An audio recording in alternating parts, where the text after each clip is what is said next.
Corona की vaccine आ चुकी है, वैक्सीनेशन की तारीख भी आ चुकी है। अब इंतजार है 16 जनवरी का, जब देश कोरोना पर फाइनल प्रहार करेगा। उससे पहले प्रधानमंत्री नरेंद्र मोदी अब से थोड़ी ही देर बाद इस पर फाइनल और बड़ी बैठक करने वाले हैं। करीब 1 घंटे बाद सभी मुख्यमंत्रियों के साथ पीएम मोदी का वैक्सीन पर संवाद होगा। बैठक वीडियो कॉन्फ्रेंसिंग के जरिए 4 बजे होगी। मीटिंग का मेन एजेंडा होगा कोरोना डिस्ट्रीब्यूशन का, क्योंकि यही इस वक्त सबसे बड़ी चुनौती है। न सिर्फ सही समय पर वैक्सीन को दूर दराज के इलाकों तक पहुंचाना, बल्कि कोल्ड चेन भी मेंटेन करना। इसके अलावा आज प्रधानमंत्री अलग अलग राज्यों के सीएम से कोरोना के मौजूदा हालात पर लेंगे जानकारी। और खास बात यह है कि इस मीटिंग में फ्री वैक्सीन को लेकर भी मांग उठाई जा सकती है। दिल्ली और छत्तीसगढ़ समेत कई राज्यों ने केंद्र सरकार से पूरे देश में कोरोना की फ्री वैक्सीनेशन की मांग की है। इस बीच बड़ी खबर यह है कि दुनिया के सबसे बड़े वैक्सीनेशन प्रोग्राम के लिए पुणे से वैक्सीन की सप्लाई की फुल प्रूफ तैयारी है। पुणे के सीरम इंस्टीट्यूट ऑफ इंडिया से खास ट्रकों में कोविशील्ड वैक्सीन को भेजने का काम बस शुरू होने वाला है। अलग अलग राज्यों में वैक्सीन की सप्लाई की जानी है। अब सिर्फ 5 दिन का वक्त बचा है। 16 जनवरी से पूरे देश में कोरोना वैक्सीनेशन का प्रोसेस भी शुरू होने वाला है। इसके लिए इंडिया तैयार है। दिनेश मौर्य इस वक्त संवाददाता हमारे साथ जुड़ चुके हैं। देवेंद्र पराशर, रुचि कुमार, निर्णय कपूर और 2 खास मेहमान भी इस वक्त हमारे साथ हैं। सबसे पहले दिनेश मौर्य, आपके पास क्या खबर इस बारे में, कैसी तैयारी और साथ ही सीरम इंस्टीट्यूट से क्या खबर? देखिए, सीरम इंस्टीट्यूट की तरफ से पूरी तैयारी कर ली गई है। अब से कुछ ही घंटों बाद जो है, अगर ग्रीन सिग्नल मिल गया तो सड़क के रास्ते पुणे से मुंबई के लिए जो है वैक्सीन से भरी गाड़ियां जो है वो निकलने वाली है। एक और अहम चीज़ बता दूं, पुणे और मुंबई पुलिस लगातार कोऑर्डिनेशन में है। ये जो पूरा 2.5 घंटे का रास्ता होगा, एक ग्रीन कॉरिडोर बनाया गया है। आधे रास्ते तक पुणे पुलिस साथ लेकर आएगी, लेकिन जैसे ही वैक्सीन से भरी हुई गाड़ियाँ मुंबई की सीमा में दाखिल होगी, सुरक्षा का चार्ज जो है वो मुंबई पुलिस ले लेगी। और मुंबई पुलिस वैक्सीन से भरी हुई इन गाड़ियों को लेकर जिस जगह पर आएगी, मैं आपको स्पॉट भी दिखाना चाहूंगा। पीछे ये बीएमसी की इमारत है। पिछले 2 महीने से यहाँ पर जो है स्टोरेज सेंटर बनाने का काम जारी था। 50 लाख से ज्यादा कोरोना वैक्सीन के जो स्टोरेज है उसे यहाँ पर वैक्सीन को यहाँ पर स्टोर किया जा सकता है। और यहाँ पर एक स्ट्रॉन्ग रूम्स भी बनाए गए, सीसीटीवी का पूरा नेटवर्क बनाया गया है। और यहाँ से निकलकर करीब 8 अन्य सेंटर्स है जहाँ पर वैक्सीन को लेकर जाने की प्रक्रिया शुरू होगी 16 तारीख से। तो सुरक्षा का लेयर बनाया गया है। मुंबई पुलिस जो है वो इस वैक्सीन सेंटर, स्टोरेज सेंटर जो है बाहर सुरक्षा देगी, उसके अंदर बीएमसी का सुरक्षा घेरा होगा। कोशिश यही है कि सुरक्षित वैक्सीन को पुणे से जब वो लेकर उन्हें मुंबई पहुंचाया जा सके। आपको बता दूं, मुंबई में पहले फेज में 1,26,000 लोगों का जो रजिस्ट्रेशन हो चुका है कोविन ऐप में। ये हेल्थ केयर वर्कर्स है, साथ ही में कुछ एक फ्रंटलाइन वर्कर्स भी है, इन्हें दिया जाना है। तो ऐसे में सुरक्षित वैक्सीन इस स्टोरेज सेंटर से वैक्सीन टीकाकरण सेंटर तक पहुंच जाए, ये कोशिश होने वाली है। तो इंतजार यही है कि कब ग्रीन सिग्नल मिलता है पुणे से और सड़क के रास्ते ये वैक्सीन मुंबई पहुंचते। जी देवेंद्र पराशर भी इस वक्त हमारे साथ है। देवेंद्र, रोड मैप और इसकी चुनौतियों के बारे में आज प्रधानमंत्री स्टेट से भी जानकारी लेंगे।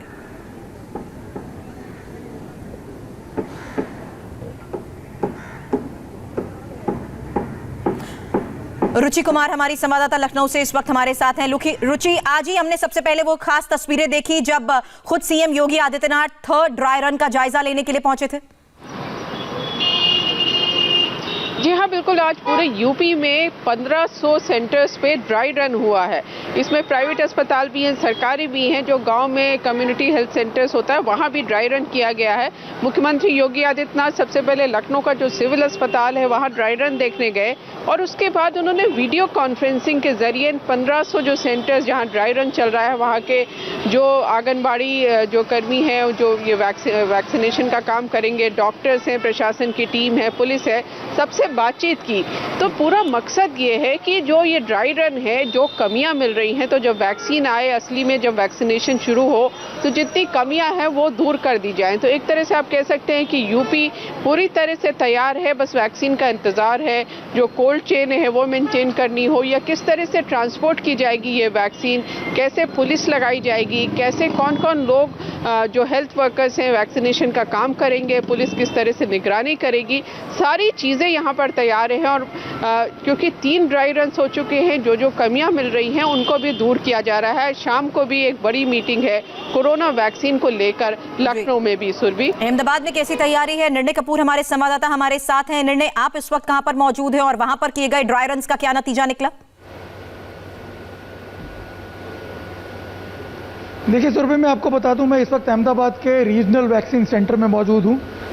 ये जो आप देख रहे हैं रीजनल वैक्सीन सेंटर, मैं आपको बता दूं इस वक्त यहाँ पे करीब 10 से 15 लाख डोजेज स्टोर करने की कैपेसिटी है। डीप फ्रीजर्स हैं और ये वॉक इन कूलर्स वगैरह भी हैं जिनमें 2 से 8 डिग्री का टेम्परेचर जो है वो मेंटेन किया जाता है। और मैं आपको बता दूं ऐसे 6 रीजनल वैक्सीन सेंटर्स हैं पूरे गुजरात में, जिनसे अलग अलग ज़िलों को डिस्ट्रिक्ट वैक्सीन सेंटर्स पे वैक्सीन सप्लाई की जाती है। और मैं आपको बता दूं ये जो कूलर है, ये अगर आप देखें 2 से 8 डिग्री का टेम्परेचर इसमें मेंटेन किया जाता है और एक कमरे के आकार का ये कूलर जो है ये होता है। अगर आप यहाँ देखें, इसमें ये वैक्सीन जो है ये स्टोर की जाती है। 5 लाख डोजेज इसमें स्टोर करने की कैपेसिटी है। और अभी एक और इससे बड़ा वॉकिंग कूलर जो है वो हम इसमें ज़्यादा अंदर नहीं रहेंगे क्योंकि टेम्परेचर मेंटेन करना होता है। इससे 2.5 गुना बड़ा वॉक इन कूलर जो है वो यहाँ पे और इंस्टॉल किया जा रहा है दूसरे कमरे में। वो जब इंस्टॉल हो जाएगा उसमें करीब 10 से 15 लाख डोजेस जो हैं वो और स्टोर किए जाएंगे और अगले 2 दिनों में ही वो इंस्टॉल हो जाएगा यहाँ पे। कुल मिलाकर के गुजरात में ये बताया गया है कि करीब 2250 से ज़्यादा कोल्ड चेन पॉइंट्स हैं जिनके ज़रिए पूरे गुजरात की पॉपुलेशन तक ये वैक्सीन पहुंचाई जाएगी। और मैं आपको बता दूं करीब 15,000 वैक्सीनेटर्स जो हैं उनको ट्रेन किया गया है। टारगेट ये है कि एक दिन में करीब 15 लाख लोगों को एक साथ वैक्सीन दी जा सके। पहले फेज में जो हेल्थ वर्कर्स हैं, कोविड वॉरियर्स जो हैं और फ्रंटलाइन वर्कर्स जो हैं उन्हें वैक्सीन दी जाएगी। अहमदाबाद में करीब 50,000 से ज़्यादा हेल्थ वर्कर्स जो हैं उनको पहले फेज़ में ये वैक्सीन दी जाएगी। गुजरात में अब तक करीब 4 बार ड्राई रन हो चुके हैं कंप्लीट हर डिस्ट्रिक्ट में और अलग अलग कई सेंटर्स में ड्राई रन हो चुके हैं। एक्चुअल जो बेनिफिशरीज हैं उनको बाकायदा बुला करके ड्राई रन किए गए हैं। सारे प्रोसेस जो हैं उसको चेक कर लिया गया है, सारे SOPs जो हैं उसको चेक कर लिया गया है और जो भी इश्यूज सामने आए हैं उनको एड्रेस भी किया गया है। और पूरी तरह और आज स्टेट्स की भी यही कोशिश होगी कि केंद्र के सामने उन सभी चुनौतियों का भी जिक्र करे। प्रधानमंत्री नरेंद्र मोदी सभी चीफ मिनिस्टर्स के साथ अब से थोड़ी देर बाद ये बैठक करने वाले हैं। देवेंद्र, यही जानना चाहते थे कि आज ओवरऑल रोड मैप स्टेट्स का क्या है और कैसी चुनौतियां इनके सामने हैं। अभी तक के ड्राई रन्स का क्या नतीजा निकला है, इस बारे में पीएम को बताया जाएगा।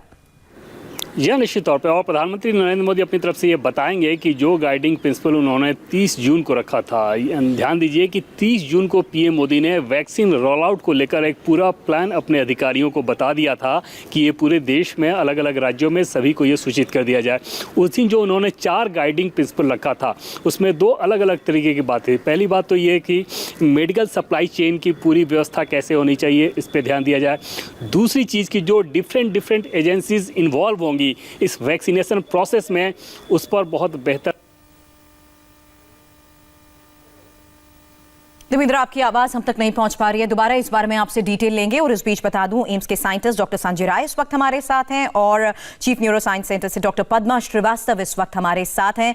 डॉक्टर पद्मा, भारत के इस वक्त के हालात को लेकर क्या आपको लग रहा है सरकार सही कदम उठा रही है? प्रायोरिटी सरकार की ऐसे में क्या होनी चाहिए?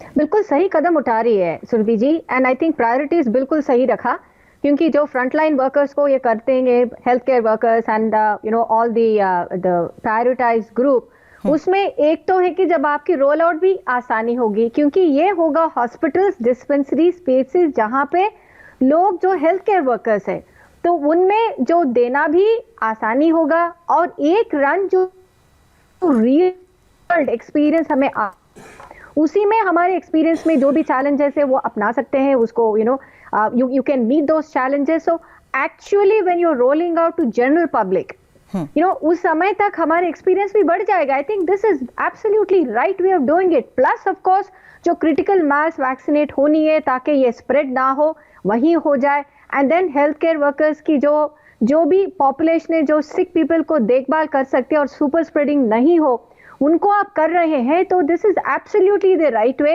इनफैक्ट वर्ल्ड हेल्थ ऑर्गेनाइजेशन भी तो ये बहुत कमेंट किया है the way the government has prioritized. जी, और यही वजह है कि अब वैक्सीन के डिस्ट्रीब्यूशन और कोल्ड चेन के मेंटेनेंस को लेकर भी आज की इस बैठक में बड़े फैसले हो सकते हैं। डॉक्टर संजय राय, ये जरूर आपसे इस बीच में समझना चाहूंगी कि भारत जिस तरीके से इस पूरे प्रोसेस में, इस पूरे अभियान में आगे बढ़ रहा है, उसमें क्या क्या चुनौतियां उनके सामने हो सकती हैं। डॉक्टर पद्मा, यही सवाल मेरा आपसे भी है, भारत के सामने आपको क्या लगता है इस पूरे वैक्सीनेशन अभियान में क्या बड़ी चुनौती है?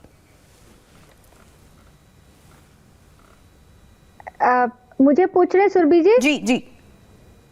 तो मेरे ख्याल में सबसे बड़ा सवाल ये होगा कि आप बहुत एम्फेसिस वो जो कोविन ऐप और वो जो इंफॉर्मेशन टेक्नोलॉजी में किए हैं, तो उसके लिए हालांकि this is wonderful and it is very very very laboriously made. Thing is कि जब आप बहुत इंटीरियर सोसाइटी में चले जाते हैं तो वहाँ की जो नेट फैसिलिटी होगा उसमें जो कितना तक ये हो सकता है कि काबू आ सकता है, is there a challenge there? That would be a little of my concern. Second is जो इवन द ट्रांसपोर्ट जो 2 to 8 डिग्रीज वाला इज बेटर, और हमारा यूनिवर्सल इम्यूनाइजेशन प्रोग्राम में तो कई बार हमने ये किए हैं नीचे PHCs तक, फिर भी जब बहुत इंटीरियर्स में जा रही है एंड द बल्क जो वैक्सीनेट करना है उसमें जो मेंटेनेंस यानी वैक्सीन की उपलब्धता पर भी निर्भर करेगा। डॉक्टर संजय राय, मेरा सवाल यही है, वैक्सीन की उपलब्धता को लेकर ही ये फैसला लिया गया कि हम प्रायोरिटाइज कर दें और प्रायोरिटी ग्रुप्स बना दें कि किनको वैक्सीन अवेलेबल होगी? दोनों ही है, सिर्फ उपलब्धता नहीं है। उपलब्धता हमारे पास अभी देखिए तो सीरम इंस्टीट्यूट ने खुद ही कहा है कि 5 करोड़ उसने डोजेस बना के रखे हुए हैं, और भारत बायोटेक ने भी कुछ बना के रखे हुए हैं, बट उससे ज्यादा है कि एक साथ जो है 137 करोड़ पॉपुलेशन को नहीं दिया जाता। जो भी रिसोर्सेज हैं एक इवन प्रायोरिटी ग्रुप में भी प्रायोरिटाइज किया जाता है, क्योंकि लॉजिस्टिक प्रॉब्लम है, डिस्ट्रीब्यूशन करना, वैक्सीन देना, उस साइट पे उतने लोगों को मैनेज करना, कोविड का ये है तो ऐसा ना हो कि इतनी भीड़ हो जाए कि वैक्सीन देने से पहले ही लोगों को कोविड का संक्रमण हो जाए। तो इन सबको देखते हुए जो है दोनों ही कारण से, एक तो इतनी जल्दी वैक्सीन नहीं बन सकती 137 करोड़ लोगों के लिए, और दूसरा जो है एक साथ जो है इतने लोगों को नहीं लगाया जा सकता। आप भाई कहीं सेंटर पे लगाएंगे, वैक्सीन देने के लिए हमें कोई वैक्सीन देने वाला चाहिए जो कि टेक्निकल पर्सन होता है। ये पल्स पोलियो जैसा प्रोग्राम नहीं है, वहां पे हम काफी बड़ा वैक्सीनेशन। देवेंद्र, जिस बात का डॉक्टर संजय राय जिक्र कर रहे हैं, इस बारे में सरकार का रोड मैप क्या है? क्योंकि सवाल यही है, क्या वैक्सीन सबको एक साथ लगेगी? क्या वैक्सीन लगवाने के लिए कोविन में रजिस्टर करना होगा? और निश्चित तौर पर रजिस्टर करना होगा। और जैसा कि पहले मैंने आपको बताया कि 30 जून को जब प्रधानमंत्री नरेंद्र मोदी ने वैक्सीनेशन रोल आउट को लेकर जो पहली बड़ी बैठक की थी, मैं रोल आउट की बात कर रहा हूं, वैक्सीन को लेकर तो उससे पहले भी उन्होंने बहुत सारी बैठकें की थी, लेकिन वैक्सीन 30 जून को जो बैठक थी उसमें उन्होंने गाइडिंग प्रिंसिपल बताया था। जो गाइडिंग प्रिंसिपल पीएम ने बताया था उसमें पहली बात तो ये थी कि मेडिकल सप्लाई चेन किस प्रकार का होना चाहिए। दूसरी चीज़ की जो डिफरेंट एजेंसीज क्योंकि इन्वॉल्व होंगी तो उसमें कोऑर्डिनेशन बहुत बेहतर रहना चाहिए। तीसरी चीज़ की उन्होंने ये बताई थी उस समय ये बात कि टेक्नोलॉजी का रियल टाइम मॉनिटरिंग व्यवस्था होना चाहिए, और उसी के बाद ये कोविन ऐप को बनाया गया। इसके अलावा जो उन्होंने चीज़ें कही थी वो तो ये कि ये सबके लिए उपलब्ध होनी चाहिए, इसमें किसी प्रकार के डोमिसाइल की व्यवस्था नहीं होनी चाहिए ताकि जो जहाँ लेना चाहे वो उसके लिए उपलब्ध हो। अफोर्डेबल रेट पे होना चाहिए। जाहिर तौर पे कुछ राज्यों को आपने देखा कि किस प्रकार से वो मांग कर रहे हैं कि ये फ्री ऑफ कॉस्ट होना चाहिए। पीएम ने उस समय ये बताया था कि ये सबके लिए अफोर्डेबल होना चाहिए। जाहिर तौर पर उस गाइडिंग प्रिंसिपल के आधार पर ही सरकार की अलग अलग एजेंसियों ने पूरा एक प्लान तैयार किया, और आज की जब बैठक होगी तो जो प्लान ऑलरेडी राज्यों को बताया जा चुका है, जिसके आधार पर वो ड्राई रन कर चुके हैं, सारी चीज़ें कर चुके हैं, उसे एक तरह से आप कह सकते हैं कि प्रधानमंत्री के स्तर पर एक टचअप टोन दिया जाएगा कि अब ये फाइनल समय क्योंकि आ गया है। तो जो गाइडलाइन, जो प्रिंसिपल्स हमने बनाए हैं, जो प्लान हमने बनाया, तकरीबन 6-7 महीने पहले जो प्लान बनाया गया था, आप अंदाजा लगाइए कि कितना होमवर्क हो चुका है ग्राउंड पे उस प्लान के आधार पर। उसे अब एक्शन में लाना है, तो राज्यों के मुख्यमंत्रियों को प्रधानमंत्री नरेंद्र मोदी का वो संदेश होगा, सबके लिए होगा और कोविन ऐप के मार्फत ही होगा। आज की इस अहम बैठक के बाद हमें इस सवाल का जवाब जरूर मिल जाएगा कि किसे और कब वैक्सीन मिलेगी और क्या वैक्सीन सबको एक साथ मिलेगी। ऐसे कई और सवाल हैं डॉक्टर पद्मा, जिसमें एक सवाल यह भी उठता है कि आखिर वैक्सीन का सिलेक्शन होगा कैसे? वैक्सीन की सिलेक्शन की मतलब सुरभि जी, मेरे ख्याल में, मेरे समझ में यह है कि जो अभी तक है दोनों वैक्सीन की लाइसेंसर अप्रूवल्स है, तो बल्क में जो आ रहा है, जैसे जो कोविशील्ड आ जाएगा, कोवैक्सिन भी आ जाएगा, इट इज नॉट कि किसको क्या देना है, इट्स नॉट द चॉइस कि आपको ये लेना चाहते, ये लेना चाहते। आई थिंक जो भी उपलब्ध है वो दिया जाएगा जी। तो एंड अगर आप जैसे डॉक्टर राय ने भी बताया कि बल्क में जो अभी तक अब हमारे पास उपलब्ध है, एंड ये भी बताया हुआ है कि जो bulk is there as Covishield, तो शायद वो रोल आउट आ जाएगा। कोवैक्सिन बहुत पीछे नहीं है, जैसे जैसे वो भी प्रोडक्शन करके आ जाएगा उसको भी दिया जाएगा। तो I think the choice, Surabhi ji, ऐसा नहीं है, you know, because I have taken the phase 3 trial में मैं वॉलंटियर भी थी फॉर कोवैक्सिन की। तो ये ऐसा नहीं है कि हमको कोवैक्सिन ही चाहिए या कोविशील्ड ही चाहिए। Think both the vaccines are there, जैसे जैसे जो भी आ जाता है वो दिया जाएगा। हालांकि एक ही चीज है कि जो भी आपको फर्स्ट शॉट मिलेगा वही वैक्सीन आपको 28th डे भी मिलेगी। आप इस वक्त एक जी डॉक्टर पद्मा, मैं आपसे इस बारे में और बात करूं, एक बार मैं फिर से अहमदाबाद का रुख करना चाहूंगी। निर्णय, आप जहां पर इस वक्त मौजूद हैं अहमदाबाद में, क्या आप ये देख रहे हैं कि तैयारी है लोगों को उन हर सवालों का जवाब देने के लिए कि रजिस्ट्रेशन किस तरीके से होगा, कैसे पता लगेगा कि मैं वैक्सीनेशन के लिए वैक्सीनेशन के लिए पात्र हूं या नहीं, और लोगों को यह एश्योरेंस कैसे दिया जाएगा? इस ड्राई रन के दौरान आपने देखा है इन चीजों पर भी फोकस किया गया? जी बिल्कुल, इनफैक्ट ये चीज़ें सबसे ज़्यादा प्रायोरिटी पे रखी गई हैं सुरभि, और इसके लिए गुजरात सरकार के हेल्थ विभाग द्वारा और अहमदाबाद म्यूनिसिपल कॉरपोरेशन द्वारा गूगल फॉर्म्स जो हैं वो बना करके उसको सर्कुलेट किया गया, और बाकायदा उसमें उसके साथ लोगों को नोट भेजे जा रहे थे जिसमें ये लिखा हुआ था कि एक तो जो कोविड वॉरियर्स हैं, जो हेल्थ वर्कर्स हैं, उनका अपने आप रजिस्ट्रेशन हो रहा था, उनके लिए पहले से एक सिस्टम में डेटा अपलोड कर दिया गया था, और इसके अलावा जो फ्रंटलाइन वॉरियर्स हैं, जो सफाई कर्मचारी हैं, उनके डेटा इकट्ठे किए गए।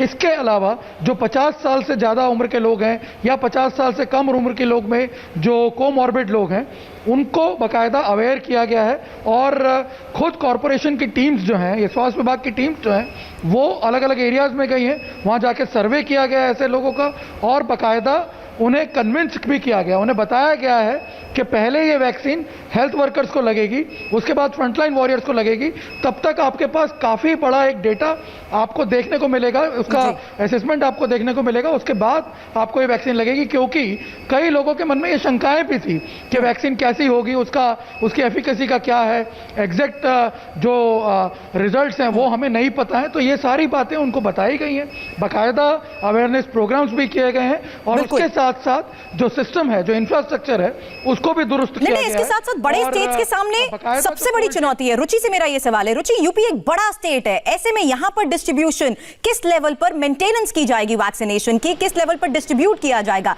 इसको लेकर योगी सरकार का एक्शन प्लान क्या है? देखिए, सब कुछ तैयार है। जैसे आप लखनऊ की बात करेंगे तो यहाँ पे 61 सेंटर्स पे वैक्सीनेशन का काम होगा, जिसमें सरकारी भी अस्पताल हैं, प्राइवेट भी हैं और गांव की CSCs भी हैं। तो इन 61 अस्पतालों में जो वैक्सीनेशन होगा, वो सारा वैक्सीनेशन, जो वैक्सीन आएगी यहाँ पे ऐशबाग में एक जगह, एक सेंटर में रखी जाएगी। रुचि से इस बारे में हम और बात करेंगे। डॉक्टर राय, एक लोगों के मन में धारणा, क्योंकि एक कुछ ऐसे सोशल मीडिया के प्लेटफॉर्म है जहां पर लोगों का परसेप्शन वैक्सीनेशन को लेकर पॉजिटिव नहीं रहा है, ऐसे में क्या सरकार को भी ये कोशिश करनी होगी, क्योंकि हमने ड्राई रन्स के दौरान भी देखा कि ऑब्जर्वेटरी रूम्स भी बनाए गए हैं जहां पर जिसको वैक्सीन लगेगी उसके बाद उन्हें ऑब्जर्वेशन में भी रखा जाएगा, ये देखने के लिए कि कहीं उन्हें कोई साइड इफेक्ट्स तो नहीं होते? देखिए, ये किसी भी वैक्सीनेशन प्रोग्राम का हिस्सा होता है कि वैक्सीन देने के बाद उनको ऑब्जर्व करना, क्योंकि कभी भी माइनर या मेजर कोई भी साइड इफेक्ट होते हैं तो उसको तुरंत एड्रेस करना। अगर आप एड्रेस नहीं कर पाते हैं तो बहुत ही बुरा इम्पैक्ट डालता है।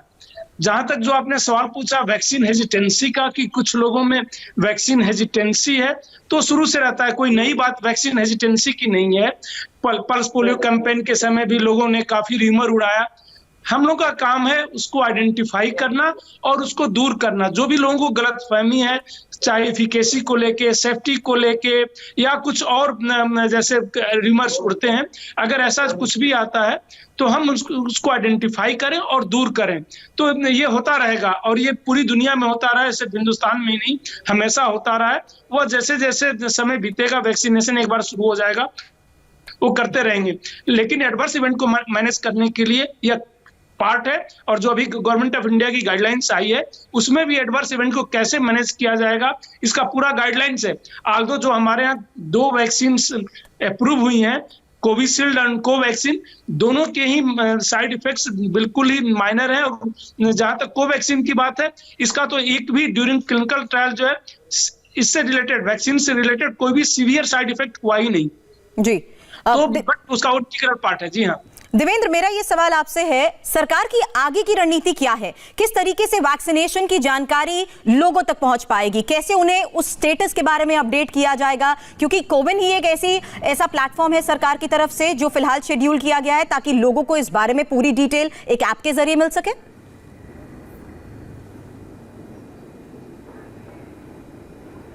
एसएमएस वो भेजा जाएगा और न सिर्फ एक बार इन्फॉर्मेशन भेजा जाएगा बल्कि रिमाइंडर, जब अगली डेट आएगी वैक्सीन डोज की तो उसके लिए रिमाइंडर भी भेजा जाएगा। और ये इसलिए किया गया था कि जैसे कि मैंने पहले आपको बताया कि जब 30 जून को वैक्सीन रोल आउट को लेकर बड़ी बैठक प्रधानमंत्री नरेंद्र मोदी ने ली थी, तब उन्होंने ये कहा था कि रियल टाइम मॉनिटरिंग होना चाहिए इस पूरे वैक्सीनेशन प्रोसेस का और उसके लिए टेक्नोलॉजी का इस्तेमाल करना चाहिए। उसके बाद भारत सरकार का जो टेक्नोलॉजी मिनिस्ट्री है उसने इस ऐप को तैयार करने में मदद की और अब वो ऐप तैयार हुआ है। तो कुल मिलाकर कोशिश ये रहेगी कि किसी प्रकार का एक आपाधापी की स्थिति ना रहे, या फिर क्योंकि वैक्सीन में डेट का बहुत ज़्यादा महत्व रहता है, पहले और दूसरे डोज के बीच जो गैप होना चाहिए और जिस डेट पे आपको दिया जाना है, ये सारी चीज़ें एसएमएस के मार्फत इन्फॉर्म की जाएंगी। बड़ी बैठक होने वाली है अब से थोड़ी देर बाद, 4 बजे का ये वक्त है। देवेंद्र, नजर बनाए रखें, पल पल का अपडेट आपसे लेंगे। डॉक्टर्स और साइंटिस्ट हमारे साथ थे, बहुत बहुत शुक्रिया डॉक्टर पद्मा, डॉक्टर संजय, आपने हमें वक्त दिया। निर्णय, रुचि और साथी दिनेश, आगे भी आपसे इस बारे में अपडेट लेंगे।